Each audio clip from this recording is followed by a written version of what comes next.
ছাত্ৰ ছাত্ৰীসকল পোনপ্ৰথমে মোৰ ইউটিউব চেনেলটোলৈ তোমালোকক স্বাগতম জনাইছোঁ। এয়া আজি আমি আলোচনা কৰিম ষষ্ঠ শ্ৰেণীৰ গণিতৰ পাঠ 3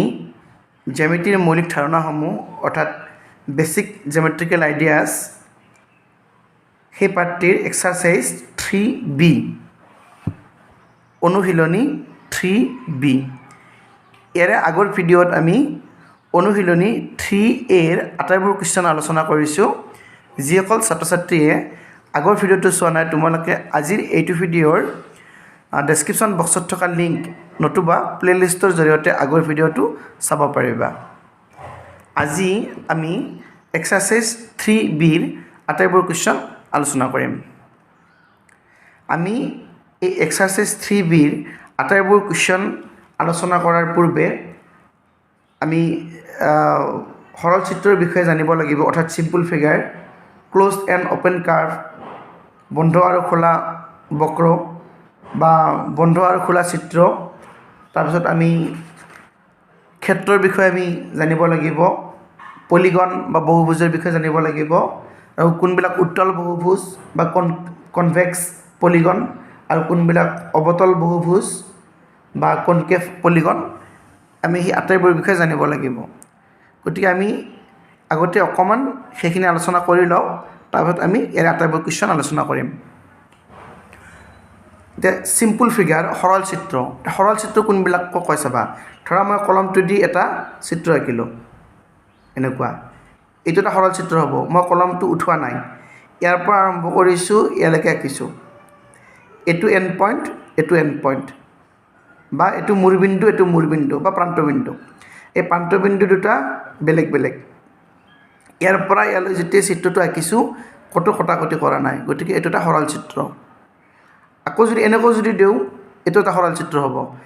কিন্তু কলমটো মই উঠোৱা নাই, ইয়াৰ পৰা ইয়ালৈকে নিওঁতে কলমটো মই ক'তো উঠোৱা নাই বা ক'তো কটাকটি কৰা নাই, এইটো এটা সৰল চিত্ৰ। কিন্তু এইটো এটা সৰল চিত্ৰ নহয়। চাবা, এনেকৈ আনিলোঁ, এনেকৈ আনি মই কলমটো এনেকৈ নিলোঁ, এইটো সৰল চিত্ৰ নহয়, কাৰণ ইয়াত কটাকটি কৰিছে। গতিকে এইটো চিম্পল ফিগাৰ নহয় বা সৰল চিত্ৰ নহয়। এইটো হয়, এইটো হয়, এইটো নহয়, এইটো সৰল চিত্ৰ নহয়। আৰু চাবা, এইটো এটা সৰল চিত্ৰ হ'ব যদি আমি এনেকৈ যদি আঁকো, এনেকৈ এনেকৈ এনেকৈ আকৌ যদি এই পইণ্টটোতে যদি মিলিত কৰাই দিওঁ, অৰ্থাৎ প্ৰান্তবিন্দুৰ এইটো প্ৰান্তবিন্দুৰ পৰা আৰম্ভ কৰি কৰি এনেকৈ আহি আকৌ এইটো প্ৰান্তবিন্দুৱে পাইছোঁ, তেতিয়া এইটো সৰল চিত্ৰ হ'ব বা চিম্পল ফিগাৰ হ'ব। বা এনেকুৱাকৈ যদি আমি কৰোঁ, এটা আমি ষ্টাৰ আঁকিলোঁ, এইটো কিন্তু সৰল চিত্ৰ নহয়, কাৰণ আমি ইয়াৰ পৰা আৰম্ভ কৰিছোঁ বা ইয়াৰ পৰা আৰম্ভ কৰিছোঁ, এনেকৈ এনেকৈ এনেকৈ কেইবাবাৰো কটাকটি কৰিছে। এনেকৈ কেইবাবাৰো কটাকটি কৰিলে বা একবাৰ কটাকটি কৰিলেও এইটো চিম্পল ফিগাৰ নহয় বা সৰল চিত্ৰ নহয়। ইয়াত চোৱা, এনেকৈ যদি আঁকো, এনেকুৱা এনেকুৱা এনেকুৱা এনেকুৱা এনেকুৱা এনেকুৱা এনেকুৱা এনেকুৱা, ক'তো কটাকটি কৰা নাই। চোৱা, এইটো ক'তো কটাকটি কৰা নাই। এইটো এটা প্ৰান্তবিন্দু, এইটো এটা প্ৰান্তবিন্দু, এইটো এটা চিম্পল ফিগাৰ হ'ব, সৰল চিত্ৰ হ'ব। আকৌ আমি যদি এনেকৈ যদি দিওঁ, লগাই দিওঁ, ইয়াৰ পৰা আৰম্ভ কৰিছোঁ, এনেকৈ এনেকৈ গৈ আকৌ এইটো বিন্দুতে লগ লাগিছে, এই পইণ্টটোতে লগ লাগিছে, এইটো এটা সৰল চিত্ৰ হ'ব। গতিকে সৰল চিত্ৰ দুই ধৰণৰ হ'ব পাৰে,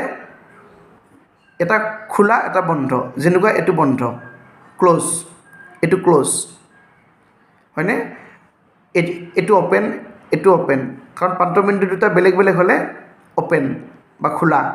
এইটো অ'পেন, কাৰণ এইটো প্ৰান্তবিন্দু, এইটো প্ৰান্তবিন্দু, গতিকে এইটো খোলা। ইয়াত হেৰি কৰিছোঁ চাবা, ক্ল'জ এণ্ড অ'পেন ফিগাৰ, বন্ধ আৰু খোলা চিত্ৰ। গতিকে আমি এইটো হ'ল বন্ধ। ধৰা আমি এটা বৃত্ত আঁকিলোঁ, এইটো হৈছে ক্ল'জ বা বন্ধ, এইটো বন্ধ চিত্ৰ। বা খোলা হ'লে এনেকুৱা, ধৰা আমি এনেকৈ এটা আঁকিলোঁ, এইটো হৈছে খোলা, কাৰণ প্ৰান্তবিন্দু দুটা বেলেগ বেলেগ। ঠিক আছে, নেক্সট আহা তুমি কাৰ্ভছ। সৰল চিত্ৰৰ পৰা সৰল বক্ৰ পাওঁ। কাৰ্ভ মানে হৈছে বক্ৰ। সৰল চিত্ৰৰ পৰা সৰল বক্ৰ পাওঁ। আমি এডাল যদি এনেকৈ যদি ৰেখাখণ্ড যদি আঁকো, এডালো হ'ব এডাল বক্ৰ। বা এইডালো বক্ৰ হ'ব এনেকুৱা যদি দিওঁ এইডালো বক্ৰ ধৰা এই পইণ্টটোৰ নাম দিলোঁ এ এই পইণ্টটোৰ নাম দিলোঁ বি গতিকে এই বক্ৰটোৰ এটা পাৰ্ট হৈছে ৰেখাখণ্ড বা লাইন ছেগমেণ্ট আৰু বাকী অংশ লাইন ছেগমেণ্ট নহয় কিন্তু গোটেইখিনি মিলি এটা বক্ৰই হয় ঠিক আছে এই বক্ৰৰো বা কাৰ্ভৰো ক্ল'জ কাৰ্ভ আছে আৰু অ'পেন কাৰ্ভ আছে বা মানে বন্ধ বক্ৰ আৰু খোলা বক্ৰ যেনেকুৱা এইটো যদি আমি এনেকৈ যদি ত্ৰিভুজ আঁকো ত্ৰিভুজটো কি হৈছে বন্ধ বক্ৰ আৰু এইবিলাক হৈছে খোলা বক্ৰ কাৰণ এণ্ড পইণ্ট দুটা বেলেগ বেলেগ ঠিক আছে নেক্সট চাবা এতিয়া ৰিজন ক্ষেত্ৰ এই ক্ষেত্ৰ কোনবিলাক চাবা ধৰা তুমি এটা ক্ল'জ ফিগাৰ আঁকিলা বন্ধ বক্ৰ এটা আঁকিলা ধৰা এইটো এটা বন্ধ বক্ৰ এইটো এটা বন্ধ বক্ৰ এই বন্ধ বক্ৰটোৰ এইখিনি ভিতৰৰ অংশ যে আছে এই যিটো ভিতৰৰ পাৰ্ট আছে এই ভিতৰৰ পাৰ্টটো এই ভিতৰৰ পাৰ্ট আৰু এই বক্ৰটোক লৈ এই বক্ৰটোৰ সৈতে এই ভিতৰৰ পাৰ্টটোক একেলগে কি বুলি কয় ৰিজন বুলি কয় বা ক্ষেত্ৰ বুলি কয় মনত থাকিব এইটো যিটো কাৰ্ভ আছে এই কাৰ্ভ আৰু যিটো ইণ্টেৰিয়ৰ পাৰ্টছ আছে ভিতৰৰ অংশ আছে এইখিনিক একেলগে কি বুলি কয় ক্ষেত্ৰ বুলি কয় বা ৰিজন বুলি কয় তাৰপিছত পলিগন মানে বহুভুজ এই বহুভুজবিলাক হৈছে এইটো ক্ল'জ কাৰ্ভ বন্ধ বক্ৰ আৰু এই বন্ধ বক্ৰবিলাক অকল ৰেখাখণ্ডৰে গঠিত হয় তাৰমানে লাইন ছেগমেণ্টৰ দ্বাৰা চাবা এডাল লাইন ছেগমেণ্ট মানে ৰেখাখণ্ড এডাল লাইন ছেগমেণ্ট ৰেখাখণ্ড এডাল লাইন ছেগমেণ্ট ৰেখাখণ্ড এডাল লাইন ছেগমেণ্ট হয়নে এডাল লাইন ছেগমেণ্ট ইয়াত লাগিব লাগিছিল যে নহওক ইয়াত 1 2 3 4 5 এইটো 5ডাল ৰেখাখণ্ড মিলি এটা আমি বহুভুজ পাওঁ বা এইটো এটা বহুভুজ যিয়ে নহওক এই বহুভুজবিলাক কি হয় অকল ৰেখাখণ্ডৰ দ্বাৰা গঠিত ইয়াত 3ডাল ৰেখাখণ্ড ঠিক আছে নেক্সট আহিল উত্তল বহুভুজ বা কনভেক্স পলিগন উত্তল বহুভুজ কোনবিলাক চাবা ধৰা আমি যিকোনো এটা বহুভুজ ল'লোঁ ঠিক আছে ধৰা তুমি এইটো বহুভুজ ল'লা এটা পেণ্টাগন ল'লা যেনিবা এইখিনি নহয় এইটো কি ল'লা এটা পেণ্টাগন বা পঞ্চভুজ অসমীয়াত কয় পঞ্চভুজ এই কেইটা মানে ছাইড কেইটা আছে 1 2 3 4 5 5ডাল বাহু আছে গতিকে এই 5ডাল বাহু তুমি বাহুৰ ওপৰত তুমি যিকোনো পইণ্ট যদি লোৱা যিকোনো বিন্দু যদি লোৱা তেতিয়া দুটা বিন্দু সংযোগ কৰিলে এই সংযোগী ৰেখাখণ্ডবিলাক সদায় মানে বহুভুজটোৰ ভিতৰতে থাকিব যেনেকুৱা ইয়াৰ পৰা ইয়াত এটা পইণ্ট ল'লা ইয়াত এটা পইণ্ট ল'লা যদি সংযোগ কৰি দিয়া এই বহুভুজটোৰ ভিতৰতে আছে ইয়াত এটা পইণ্ট ল'লা ইয়াত এটা পইণ্ট ল'লা সংযোগ কৰি দিয়া এই বহুভুজটোৰ ভিতৰতে আছে ইয়াত এটা পইণ্ট ল'লা ইয়াত এটা পইণ্ট ল'লা সংযোগ কৰি দিয়া বহুভুজটোৰ ভিতৰতে আছে বা তুমি এনেকৈ যদি বা তুমি কৰ্ণবিলাকো যদি আঁকা চাবা এইটো এটা হৈছে পেণ্টাগন তুমি এটা কৰ্ণ আঁকিলা ইয়াৰ পৰা ইয়ালৈকে এইটো শীৰ্ষবিন্দুৰ পৰা এইটো শীৰ্ষবিন্দুলৈকে তুমি কৰ্ণ আঁকিলা বা ডায়গনেল আঁকিলা বহুভুজটোৰ ভিতৰত আছে এইটোৰ পৰা এইটোলৈকে আঁকিলা এইটোও বহুভুজটোৰ ভিতৰত আছে বাহিৰত যোৱা নাই ইয়াৰ পৰা ইয়ালৈকে আঁকিলা বহুভুজটোৰ ভিতৰত ইয়াৰ পৰা ইয়ালৈকে আঁকিলা বহুভুজটোৰ ভিতৰত মুঠতে যিমানে কৰ্ণ নাখায় কিয় চব বহুভুজটো ক'ত থাকে ভিতৰত থাকে বা যিকোনো পইণ্টৰ পৰা যিকোনো পইণ্টলৈ যদি টানা তুমি যিকোনো লাইন ছেগমেণ্ট যদি টানা তেতিয়াহ'লে বহুভুজটোৰ ভিতৰতে থাকে আৰু এনেকৈ বহুভুজটোৰ ভিতৰত থাকিলে কি কয় এনেকুৱা বহুভুজবিলাকক উত্তল বহুভুজ বুলি কয় বা ইংলিছত কনভেক্স পলিগন এতিয়া কনকেভ কোনবিলাক বা অৱতল কোনবিলাক অৱতল এইবিলাক চাবা ধৰা তুমি এনেকুৱা এটা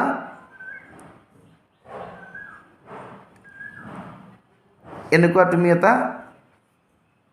চতুৰ্ভুজ ল'লা ঠিক আছে ইয়াত বাহু কেইডাল 1 2 3 4 এইটো এটা চতুৰ্ভুজ ইয়াতে চাবা তুমি ইয়াত যদি এটা পইণ্ট লোৱা ইয়াতো যদি এটা পইণ্ট লোৱা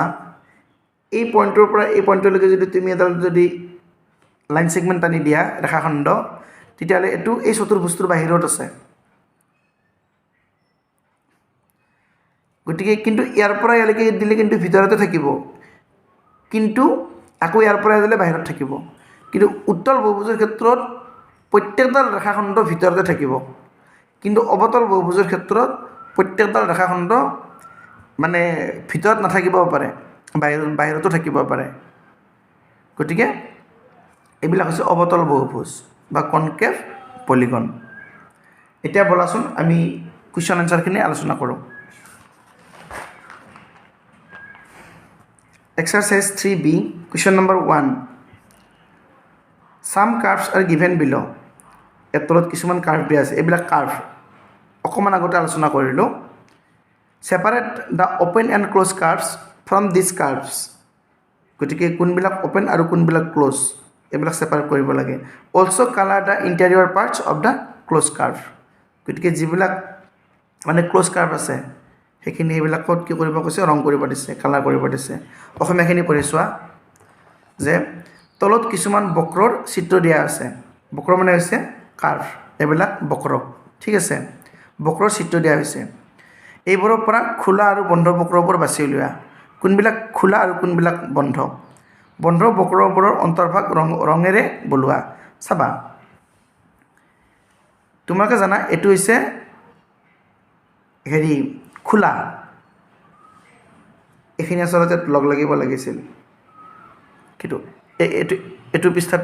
ধুনীয়াকৈ দিছে লগ লাগিছে যে নহওক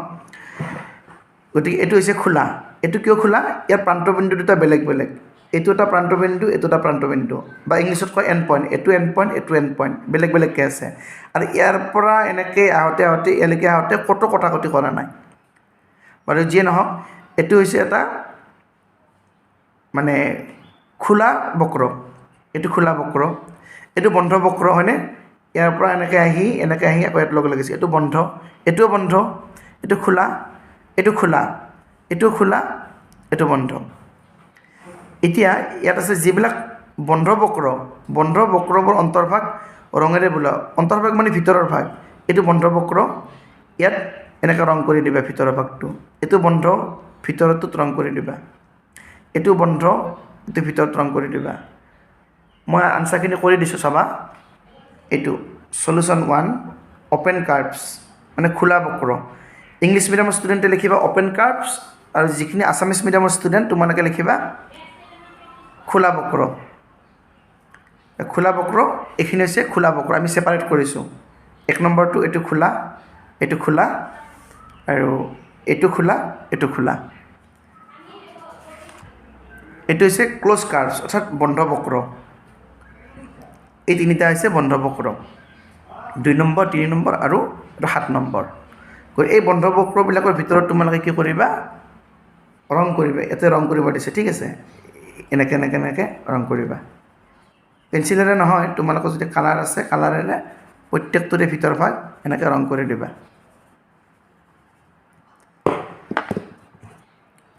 এতিয়া 2 নম্বৰ কোৱেশ্চনটো চাবা draw the diagonals of the polygons এইটো এটা পলিগন এইটো এটা পেণ্টাগন হয়নে বা পঞ্চভুজ এই পলিগনটোৰ কি কৰিব লাগে ডায়গনেলবিলাক ড্ৰ কৰিব লাগে আমি কৰি দিম count the number of diagonals কিমানডাল ডায়গনেল আছে সেইটো কাউণ্ট কৰিব লাগে ইয়াত চোৱা কাষৰ বহুভুজটোৰ কৰ্ণবোৰ আঁকা ইয়াৰে আমি কৰ্ণকেইডাল আঁকি দিম কৰ্ণৰ সংখ্যা গণনা কৰা গতিকে আমি হিচাপটো কৰি হ'ল কিমানডাল কৰ্ণ আছে এটা কৰ্ণ কোনবিলাক কৰ্ণ হৈছে ধৰা তুমি এটা যিকোনো এটা বহুভুজ ল'লা ধৰা আমি এটা ল'লোঁ চতুৰ্ভুজ এই চতুৰ্ভুজটোৰ কৰ্ণ কোনবিলাক চাবা এইটো শীৰ্ষবিন্দু এইটো শীৰ্ষবিন্দু ওচৰা ওচৰিকৈ আছে এইটো শীৰ্ষবিন্দু ওচৰা ওচৰি আছে হয়নে কিন্তু কৰ্ণ আঁকিব লাগিলে ওচৰা ওচৰিকৈ নথকা হ'ব লাগিব গতিকে এইটো আৰু এইটো ওচৰা ওচৰি নহয় দূৰত আছে গতিকে ওচৰা ওচৰিকৈ নথকা দুই শীৰ্ষবিন্দু সংযোগী ৰেখাখণ্ড কৰ্ণ ইয়াৰ পৰা আমি এডাল যদি ৰেখাখণ্ড আঁকি দিওঁ ইয়ালৈকে এডালক আমি কৰ্ণ বুলি ক'ম কৰ্ণ বা ইংলিছত কয় ডায়গনেল বা ইয়াৰ পৰা আমি এডাল কৰ্ণ পাব পাৰোঁ ইয়ালৈকে এডাল আছে কৰ্ণ ঠিক আছে বা তুমি যদি এটা পঞ্চভুজ লোৱা ইয়াৰ পৰা ইয়ালৈকে এডাল কৰ্ণ পাবা ইয়াৰ পৰা ইয়ালৈকে এডাল কৰ্ণ পাবা ইয়াৰ পৰা আকৌ ইয়ালৈকে পাবা কৰ্ণ ইয়াৰ পৰা আকৌ ইয়ালৈকে পাবা ইয়াৰ পৰা ইয়ালৈকে পাবা কৰ্ণ এইবিলাক কৰ্ণ পাবা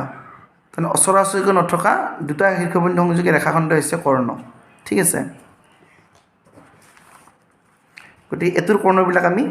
এনেকৈ আঁকিলোঁ এই বিন্দুৰ পৰা আমি ইডাল আমি কৰ্ণ পাম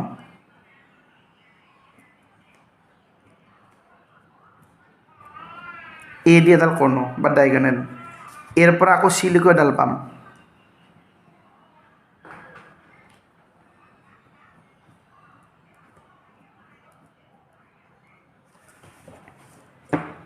বিৰ পৰা ইলৈকে এডাল পাম কৰ্ণ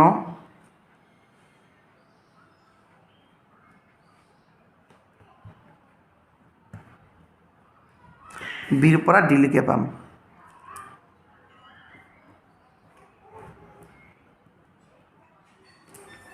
চিৰ পৰা এলৈকে পালোঁ চিৰ পৰা ইলৈকে এডাল পাম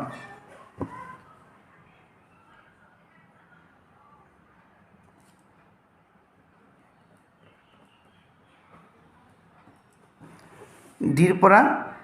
এলৈকে পালোঁ ডিৰ পৰা বিলৈকে পালোঁ ইৰ পৰা চিলৈকে পালোঁ ইৰ পৰা বিলৈকে পালোঁ যি কি নহওক আমি এইকেইডাল কৰ্ণ পালোঁ কুৱেশ্যনটোত কৈছে কাষৰ বহুভুজটো কৰ্ণবোৰ আঁকা গতিকে আমি এই কৰ্ণকেইডাল আঁকিলোঁ 2 নম্বৰটো কৈছে কৰ্ণৰ সংখ্যা নিৰ্ণয় কৰা কৰ্ণৰ সংখ্যা গণনা কৰা count the number of diagonals diagonal কিমানডাল আছে বা কৰ্ণ কিমানডাল আছে 2 নম্বৰটো সুধিছে হিচাপ কৰা এনেকৈ গম পাম আমি ইয়াত হিচাপ কৰিলে গম পাম 1 2 3 4 5 5ডাল বা কৰ্ণৰ সংখ্যা আৰু এটা ফৰ্মুলা আছে সেই ফৰ্মুলাটোতো আমি কৰিব পাৰোঁ তোমালোকে এইটো মনত ৰাখিবা হা যেনেকুৱা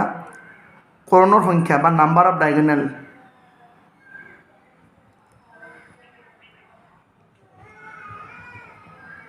নাম্বাৰ অফ ডায়গনেল মানে কৰ্ণৰ সংখ্যা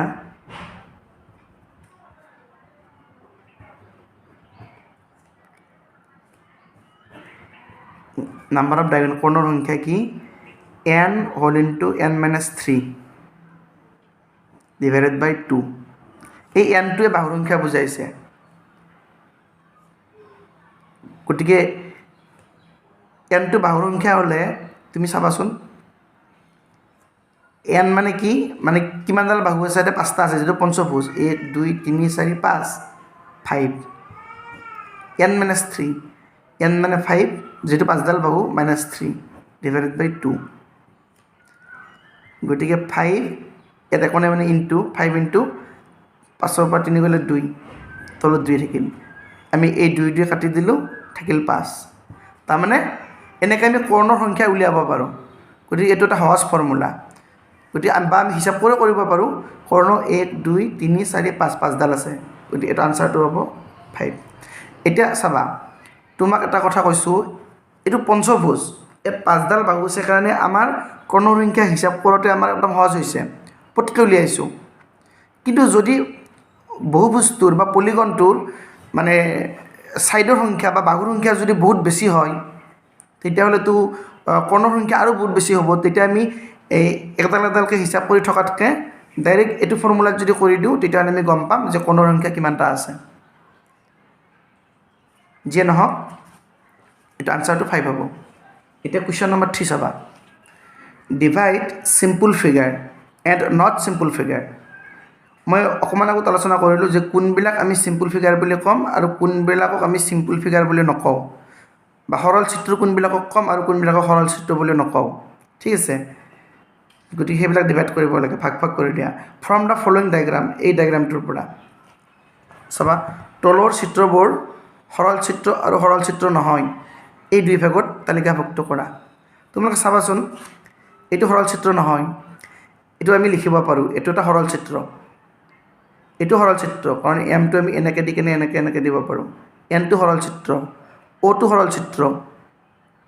এইটো সৰল চিত্ৰ নহয় পিটো কিয় নহয় চাবা আমি পিটো এনেকৈ যদি লিখিব যাওঁ তথাপিও ইয়াত কাটিছে, ইয়াত লগ লাগিছে, গতিকে এইটো সৰল চিত্ৰ নহয়। তাৰপিছত কিউটো সৰল চিত্ৰ নহয়, এইখিনি আছে। আৰটো নহয়, এছটো হ'ব কাৰণ এক পাকতে লিখিব পাৰি আৰু ক'তো কটাকটি নকৰে। টিটো নহয়, ইউটো হ'ব, ভিটো হ'ব। এই চামুচখন সৰল চিত্ৰ হ'ব কাৰণ এক পাকতে লিখিব পাৰি আৰু ক'তো কটাকটি কৰা নাই। এইটো সৰল চিত্ৰ নহয় কাৰণ এইখিনি আঁকিব যাওঁতে কলমটো উঠাব লাগে। এইটো সৰল চিত্ৰ নহয়, ইয়াত একবাৰ এই অভেল শ্বেপটো আঁকিলোঁ, ভিতৰতো আকৌ কলমটো উঠাব লাগে, এইটো আঁকিব লাগিব। এইটো সৰল চিত্ৰ নহয়, এইটোও নহয়, এইটো নহয়, এইটো নহয়, এইটো হয় কাৰণ এইটো এক পাকত আঁকিব পাৰি, কলমটো উঠাব নালাগে। গতিকে মই কৰি দিছোঁ, চাবা।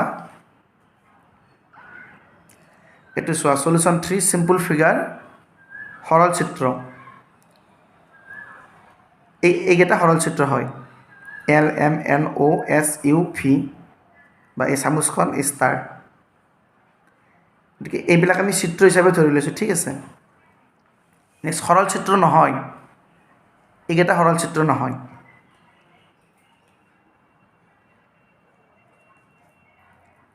গতিকে ছবিবিলাক ভালকৈ আঁকিবা, মোৰ ইমান স্পষ্ট হোৱা নাই ছবিত, যিয়ে নহওক। এতিয়া নেক্সট কুৱেশ্যন চাবা। Question number 4, from the adjacent closed curve, এইটো এটা ক্ল'জ কাৰ্ভ। এই ক্ল'জ কাৰ্ভটোৰ পৰা কি কৰিব লাগে, মেনশ্যন দ্য ইণ্টেৰিয়ৰ পইণ্টছ, এই ইণ্টেৰিয়ৰ পইণ্টছবিলাক লিখিব লাগে, তাৰমানে ভিতৰত থকা পইণ্টবিলাক। মেনশ্যন দ্য এক্সটেৰিয়ৰ পইণ্ট, বাহিৰত থকাবিলাক, আৰু mention the points on the curve itself, আৰু কাৰ্ভত থকাবিলাক। কাষৰ বন্ধ বক্ৰটোৰ পৰা ভিতৰৰ বিন্দুবোৰ উল্লেখ কৰা,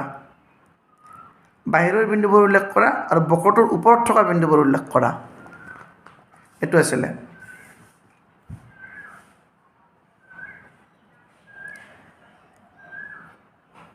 ভিতৰৰ বিন্দুবোৰ উল্লেখ কৰা, ভিতৰৰ বিন্দু কোনবিলাক, পইণ্ট এ, এইটো এই কাৰ্ভটোৰ ভিতৰত আছে, point A, point C, point E আৰু পইণ্ট এইচ। গতিকে আমি এইকেইটা লিখি ল'লোঁ, A, C, E and point H. এইকেইটা হৈছে ভিতৰত আছে। নেক্সট, বাহিৰৰ বিন্দুবোৰ উল্লেখ কৰা, বাহিৰৰ বিন্দু এইকেইটা, বি,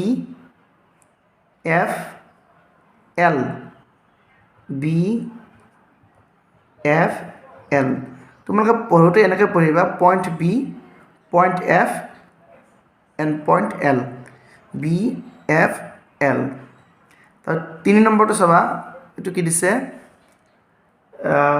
বক্ৰটোৰ ওপৰত থকা বিন্দুবোৰ উল্লেখ কৰা, mention the points on the curve itself. গতিকে বক্ৰটোৰ ওপৰত কোনবিলাক আছে, এইকেইটা আছে, ডি, তাৰপাছত G, K, D, G, K. Question number 5 চাবা।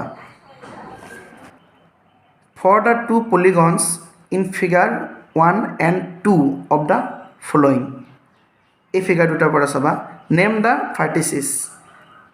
ভাৰ্টিচিছ মানে শীৰ্ষবিন্দু, এইবিলাক শীৰ্ষবিন্দু, A, B, C, D, P, Q, তাৰপিছত আৰ, এছ, টি, ইউ, এইবিলাক হৈছে শীৰ্ষবিন্দু, vertices. Name the vertices. Name their sides, side মানে বাহুবিলাক, এইবিলাক বাহু, এ, বি, বি, চি, যিয়ে নহওক। নেম দ্য ডায়গনেলছ, ডায়গনেল কোনবিলাকক কয় মই ক'লোঁ। How many diagonals are there in figure 1, figure 1ত কিমান ডায়গনেল আছে, how many diagonals are there in figure 2, আৰু ফিগাৰ 2ত কিমান ডায়গনেল আছে। অসমীয়াটো পঢ়ি চোৱা, তলৰ চিত্ৰ 1 আৰু চিত্ৰ আৰু 2 বহুভুজ দুটাৰ ক্ষেত্ৰত, এইটো এটা বহুভুজ, এইটো এটা বহুভুজ, এই বহুভুজ দুটাৰ ক্ষেত্ৰত শীৰ্ষবিন্দুবোৰৰ নাম লিখা। শীৰ্ষবিন্দুবোৰৰ নাম কি হ'ব, A, B, C, D, P, Q, R, S, T, U, এইকেইটা হৈছে শীৰ্ষবিন্দু, এইকেইটা, এই পইণ্টবিলাক। বাহুবোৰৰ নাম, বাহুবোৰ এইবিলাক, A, B, B, C, C, D, D, A, P, Q, Q, R, S, T, T, U, U, P, এইবিলাক হৈছে বাহু। কৰ্ণবোৰৰ নাম, কৰ্ণবোৰৰ নাম এইবিলাক, এ, চি কৰ্ণ, ডি, বি কৰ্ণ বা বি, ডি কৰ্ণ, আৰু ইয়াতে উলিয়াব লাগিব P, R, P, S, P, T, তাৰপিছত Q T Q S Q U এনেকৈ আমি লিখিম ঠিক আছে চিত্ৰ 1ত কৰ্ণৰ সংখ্যা কিমান এইটোত কৰ্ণৰ কিমান আছে দুডাল আছে আৰু চিত্ৰ 2ত কৰ্ণৰ সংখ্যা কিমান ইয়াত কৰ্ণৰ সংখ্যা কিমান এইটো আমি উলিয়াব পাৰিম বলাচোন পাতি লওঁ প্ৰথম কুৱেশ্যনটো আছে শীৰ্ষবিন্দুবোৰৰ নাম লিখা শীৰ্ষবিন্দুবিলাকৰ নাম এইবিলাক A point A point B point C point D এইকেইটা হৈছে ফিগাৰ 1ৰ কাৰণে ঠিক আছে বা ব্ৰেকেটত মই লিখি দিলোঁ ফিগাৰ 1ৰ কাৰণে সেকেন্ড ব্ৰেকেট দিলোঁ এণ্ড আৰু ফিগাৰ 2ৰ কাৰণে এইকেইটা P Q R S T U P Q R S T U এইকেইটাই হয় আৰু এইকেইটা হৈছে ফিগাৰ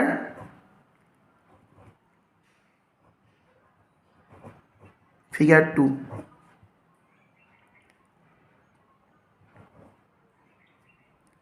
নেক্সট চাবা 2 নম্বৰটো কি কৈছে বাহুবোৰৰ নাম সাইডবিলাকৰ নাম প্ৰথমতে আমি ফিগাৰ 1ত চাওঁ কি সাইড আছে এইকেইটা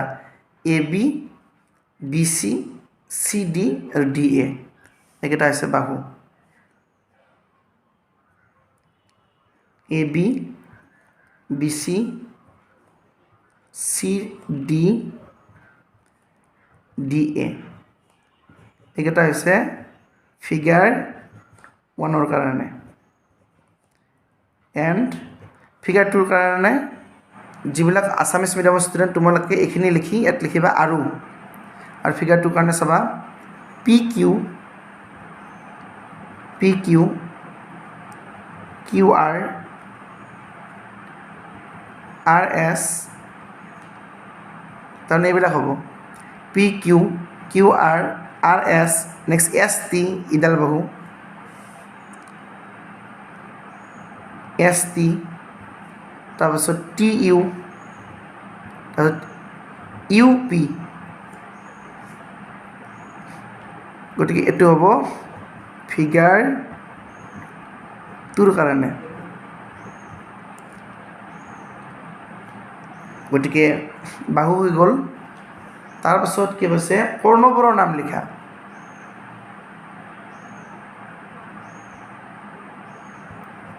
তিনি নম্বৰ কৰ্ণবোৰৰ নাম ফিগাৰ 1ত কৰ্ণ আছে এডাল কৰ্ণ এ চি আৰু ডি বি বা বি ডি এ চি কৰ্ণ আৰু বি ডি কৰ্ণ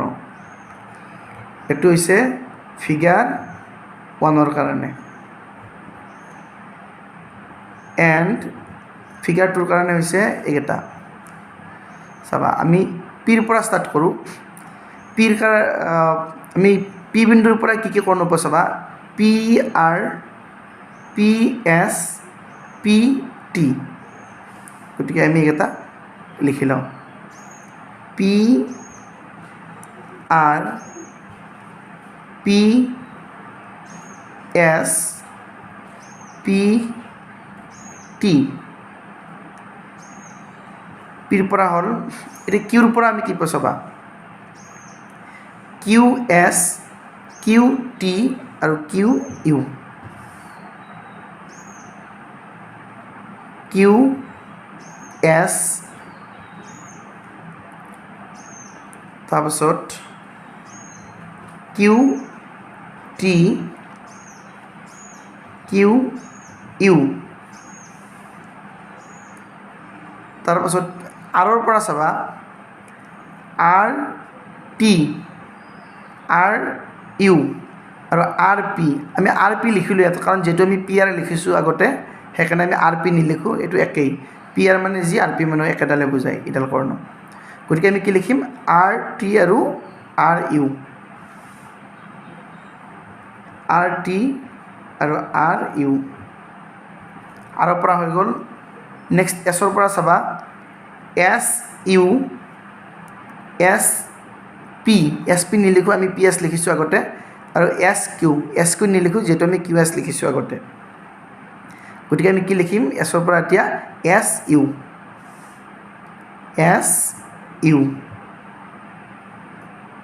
কৰ্ণ গ'ল নেক্সট চাবা এছৰ পৰা হৈ গ'ল টিৰ পৰা চাবা টি পি কৰ্ণ আমি লিখিছোঁ কাৰণ পি টি লিখা গৈছে টি কিউ লিখা গৈছে কাৰণ কিউ টি লিখা গৈছে টি আৰ লিখা গৈছে যিহেতু আমি আৰ টি লিখিছোঁ গতিকে টিৰ পৰা লিখিব লগা নাই ইউৰ পৰা লিখিব লগা নাই কাৰণ ইউ কিউ আমি লিখিছোঁ কিউ লিখিছোঁ কিউ আৰ লিখিছোঁ যিহেতু আৰ লিখিছোঁ ইউ এছ বা এছ ইউ লিখা হৈছে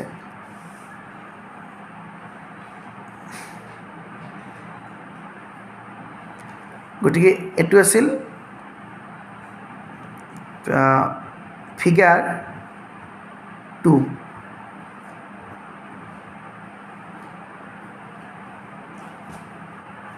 এতিয়া কৰ্ণ কিমানডাল হ'ল চাবা ফিগাৰ 1ৰ কাৰণে 1 2 দুডাল আৰু ফিগাৰ 2ৰ কাৰণে চাবা 1 2 3 4 5 6 7 8 9 9ডাল কৰ্ণ হ'ল এতিয়া বি নম্বৰটোত সুধিছে চিত্ৰ 1ত কৰ্ণৰ সংখ্যা কিমান বি নম্বৰটো চিত্ৰ 1ত কৰ্ণৰ সংখ্যা এইটো ফিগাৰ 1 ফিগাৰ 1ত আমি দুডাল পাইছোঁ এ চি আৰু বি ডি গতিকে